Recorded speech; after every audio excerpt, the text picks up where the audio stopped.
take heed and take comfort. Gold and silver, and this is something that people that go back with Grandich are surprised to hear because it was always my second choice. But I think silver right now is acting, if not helping lead gold through this consolidation and correction. Its physical argument has changed dramatically for the better. And I would, if I was going out to do a portfolio now of physical metal, I would want equal weight now in gold and silver. And I used at least 2 times as much gold as I would silver. So I think all in all, this consolidation and correction that we went through was healthy. And it also continues to show that physical demand is still constant because they can't take this market lower for any length of time. As the Asian trading session unfolds on Tuesday, gold prices are poised to build upon their recent upward momentum. However, investors may exercise caution as they await vital economic indicators, including the US JOLTs Job Openings data and a speech by Federal Reserve Chair Jerome Powell later in the day. PeterGrandich, a noted market analyst, maintains his long-standing price target for gold at $2,536 by 2025. Interestingly, Grandich now believes this target could be reached early this year. He anticipates a more gradual and steady price movement, viewing this measured ascent as a positive development for the precious metal's long-term stability. Central bank demand has been a crucial support pillar for gold prices, recently pushing to record highs above $2,450 an ounce. However, the latest data from the World Gold Council indicates a slowdown in central bank gold purchases. In May, net buying dropped to 10 tons, a 56% decrease from April, and well below the 12-month average of 42 tons. Despite this deceleration, central banks continue accumulating gold reserves, albeit at a reduced pace. The Brics economic alliance, comprising Brazil, Russia, India, China, and South Africa, has set its sights on yet another sector to reduce reliance on the US dollar. Following a massive trade agreement earlier this year that saw Brics nations and 6 partner countries agree to increase trade in local currencies, the bloc plans to develop an exchange that could significantly diminish the influence of Western currencies in international trade. Grandich identifies the upcoming Brics meeting as a potential price turning point for precious metals. A significant expansion of Brics membership or major policy announcements could drive prices higher, while a less impactful meeting might temper market expectations. Join us as we delve into PeterGrandich's insights.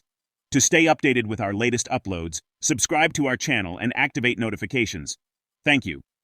I've had a target since around 1250 or 1300. I talk within 10 years, which would be 2025. So this goes back to 2015 of 2536 in 2025. That was my slogan back then. I think that number is very, very doable. And I think it's doable this year. I think the difference will be is we won't go as fast and we won't go as aggressive. And I think that's actually a healthier and more constructive for those. And I've never been in that camp. You know that. I've never been in the 5,000, 7,000 and some of the crazy numbers that get thrown out for gold and silver. But if you're going to believe in those numbers, the fact we got the first part done, we've corrected and consolidated without any really giving back of any real big gains. And now if we can move in a more orderly fashion up, I think that'll be combined with, I suspect, and it's just an expectation, I don't have any certainty in it, but I think the second half of this year for the stock market won't be as strong as the first. And that is good. We don't want the stock market crashing all because we want money to roll over. And I think we're seeing it. I'll tell you what's been interesting in this correction. In the last 4 weeks, I've heard from people about the metals and shares, but more about physical metals that I haven't heard from in years.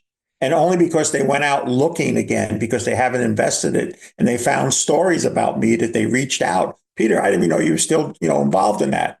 And I think it's quite interesting that there's an underneath level of any real weakness that's going to buy it. And I think they're not going to get as much as they like.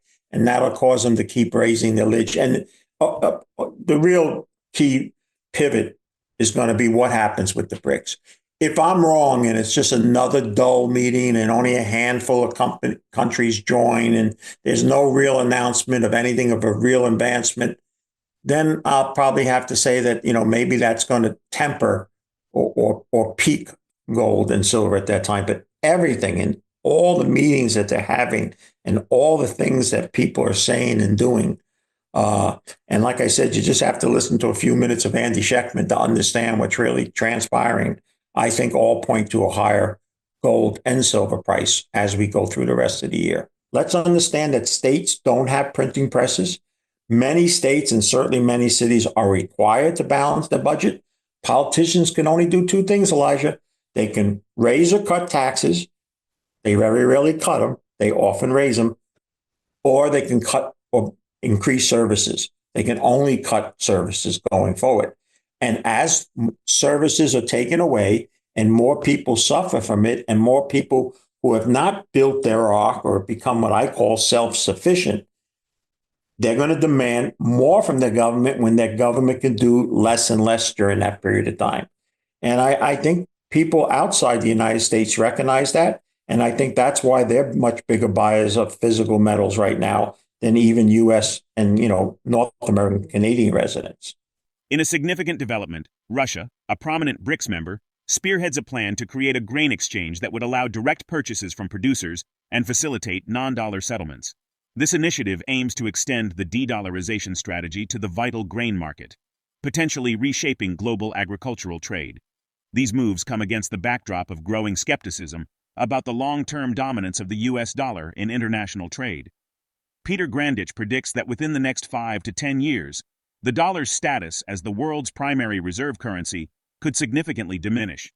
This scenario could prove bullish for gold, traditionally seen as a safe haven asset during periods of currency uncertainty. Adding to these concerns is the deteriorating fiscal situation in the United States. The Congressional Budget Office recently projected that the U.S. budget deficit will surge to $1.915 trillion for fiscal 2024, surpassing last year's $1.695 trillion gap. This forecast represents a staggering 27% increase over previous estimates, primarily due to increased government spending. Grandich highlights a startling fact that surprises younger financial advisors. The United States has not maintained a balanced budget since the Clinton administration. This prolonged period of deficit spending underscores the structural challenges facing the world's largest economy. Let's get back to the interview. So going back to that meeting with these young advisors, I asked the question, when was the last time the United States balanced its budget? And some said, well, before COVID, they did it every year. COVID, one guy said, is what caused. I said, oh, we haven't had a balanced budget since Clinton.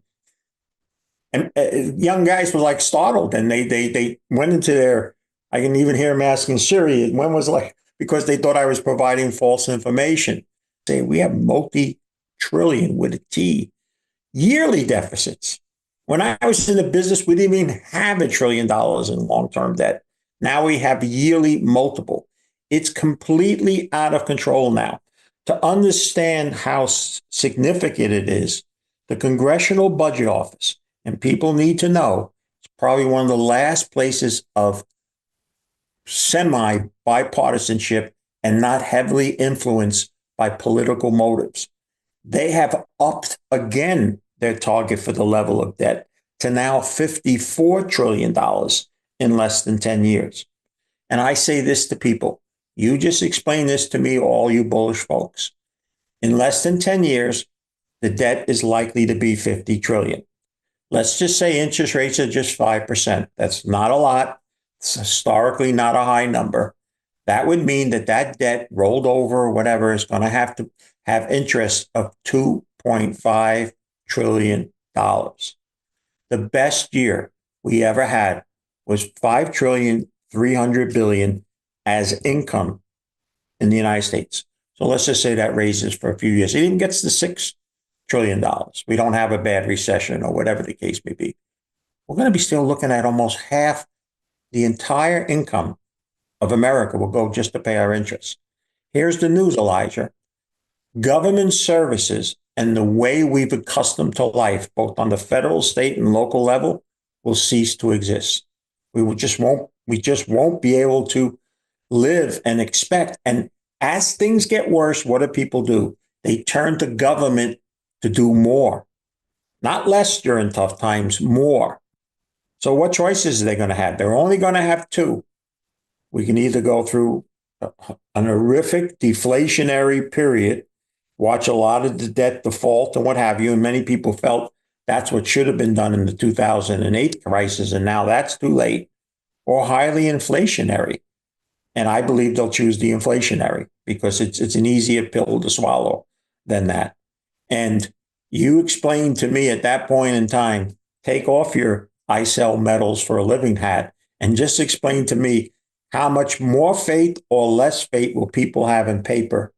And if they don't have as much faith as they once did, they still have to turn and go to something else. And that's the other bullish argument for gold and silver. Now, some people will say this to you, oh, I've heard that for years. And they're right. But when you were hearing it for years, it was 3 trillion debt, then it was 7 trillion. People forget since Obama's took over, it's almost doubled just since Obama. The parabolic rise. And Trump does not offer any on this end, any change in that. It's not like suddenly he's going to bring in austerity and demand that Congress can't go home unless they balance the budget and all. So the future, 5, 7, or 10 years from now, the dollar cannot be in the same light as one may look at it now. And that's just another bullish reason for gold. Given the convergence of factors such as Brics de-dollarization efforts, potential shifts in oil and grain markets, the U.S.'s mounting fiscal challenges, and central banks' evolving gold purchasing patterns, how might the global financial landscape transform over the next decade, and what strategies should investors consider to navigate these potential changes in currency dominance and safe haven asset preferences? Share your perspective in the comment section. If the video resonates with you, join our community by subscribing to our channel and enabling notifications with the bell icon. Thank you for being a part of our community.